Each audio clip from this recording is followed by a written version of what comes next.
कसं काय मंडळी, काय चाललंय? नुकत्याच हाती आलेल्या सूत्रानुसार 12 तारखेला WWE रेसलमेनियाचे ऑक्शन झाले आहे. कुछ भी काय काय म्हणतात?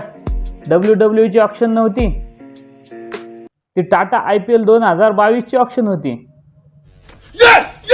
चला तर मग आज पाहूया या ऑक्शन मध्ये झाले तरी काय, पण त्याआधी intro. sold at 850 Kings 11 thank you. IPL म्हणजे भारतीय क्रिकेट बोर्डाचे सोन्याचा अंड देणारी कोंबडी. 12 तारखेला IPL ऑक्शनमध्ये गौतम गंभीरने तर राडाच केलाय. काय केलं म्हणजे तुम्हाला माहित नाही? कृणाल पांड्या आणि दीपक हुडा एकाच टीममध्ये दंगे कराएंगे क्या? यावर्षी लखनौ सुपर जायंटची ड्रेसिंग रूम असणार नाही, ती असणार आहे हेल इन द सेलचा रेसलमेनिया इव्हेंट. आता फक्त तुम्ही इमॅजिन करा की कृणाल पांड्याच्या बॉलिंगवरती दीपक हुडाने मिसफिल्डिंग केली आहे.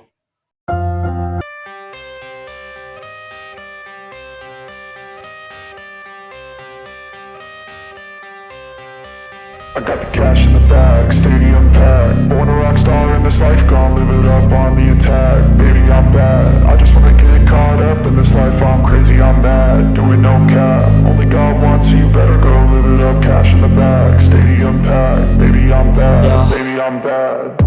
I just wanna stay bad, stay mad, chip on my shoulder cause they treat me like an outcast. मैं किसका पार्टी दो पार्टी लगे आपण राय बाबू तू राय आपण शंकर पाड्या. पण आता त्याच जोस बटलरने काय मेसेज दिलाय ते पाहूया. हे ॲश, मी आता क्रीजमध्येच बसलोय, आता तू बी गुलाबी आणि मी बी गुलाबी, होऊन दे येळकोट. त्यावर अश्विनने पण उत्तर दिले, भावा येळकोट येळकोट. हे सगळं होत असतानाच आपला TikToker spinner UG Chahal active झाला आहे. नुकताच त्याचा इन्स्टाचा चॅट पब्लिक झाला आहे. यावर्षी RR मैदानावरती चांगलं प्रदर्शन करणार का नाही ते माहीत नाही, पण इन्स्टा आणि ट्विटरवरती यांचं प्रदर्शन अप्रतिम होणार आहे. कारण मिळून बसणार आहेत 3 यार, RR ॲडमिन, चहल आणि सोबत निशम. आता मी तुम्हाला एक प्रश्न विचारतो, IPLचे मोस्ट एंटरटेनर कोण आहेत? KL, रोहित, बुमराह, पण का आणखीन कोण? नाही माहीत ना? तुमच्यातील काही जण म्हणतात रोहित, काही जण म्हणतात विराट, काही जण म्हणतात बुमराह, पण यातले कोणच नाही. तर ते आहेत आपले कॅमेरामन लोक. त्यांनी त्यांचा परफॉर्मन्स तो ऑलरेडीच चालू केला आहे. यावेळी आपली प्रीती जिंटा नाही म्हणून सुरुवातीला बऱ्याच पोरांचं हृदय तुटलं होतं, पण आपल्या कॅमेरामन भाऊंनी ते भरून काढलं. कसं काढलं पाहूया आपण.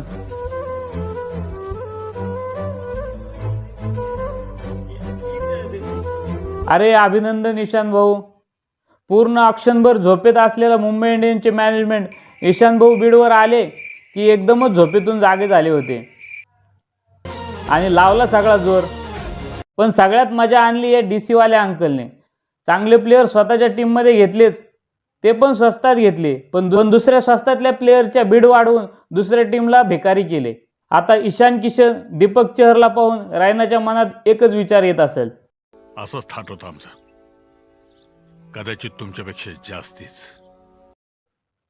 तर मित्रांनो, आज इथंच थांबूया आणि जाता जाता एकच बोला वाटतंय, शेतकऱ्याच्या शेतमालाच्या भावाचा पण असंच ऑक्शन होईल ना, तेव्हाच आजचे दिन येतील.